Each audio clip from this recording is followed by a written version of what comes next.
δουλεύει αυτό. Το δουλεύει. Λοιπόν, το τηλέφωνο είναι κολλημένο.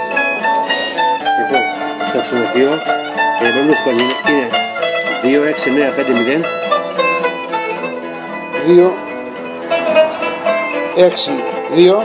26950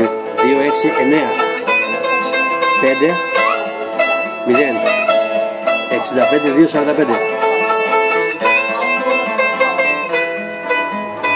Το μικρό του Ρωσίου του Κοντζάκη. Αντώνης. Εταιρεία είναι. Ναι. Πώς λέγεται η εταιρεία? Δεν ξέρω. Δεν θυμάμαι.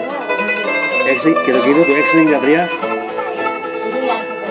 61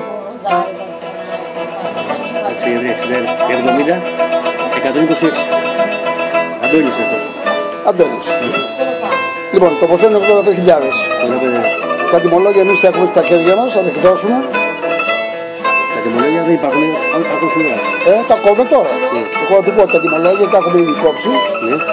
Δεν έχουν πληρώσει το FPA. Εάν δεν συμφωνήσετε να δώσετε 60.000, 50, 60.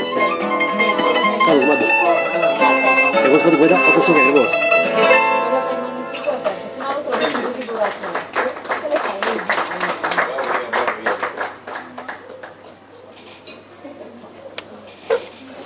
News. GNN. Ο CNN.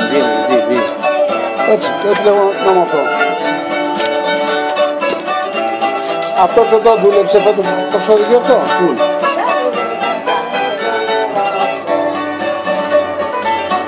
Απόψε την κιθάρα μου πιστολής ακορδέλες. Για πάμε.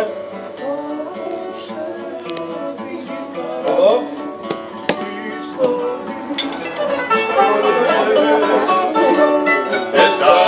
Και στα καζονιά τραγουδώ για τις όμορφες κοπέλες. Και στα καζονιά τραγουδώ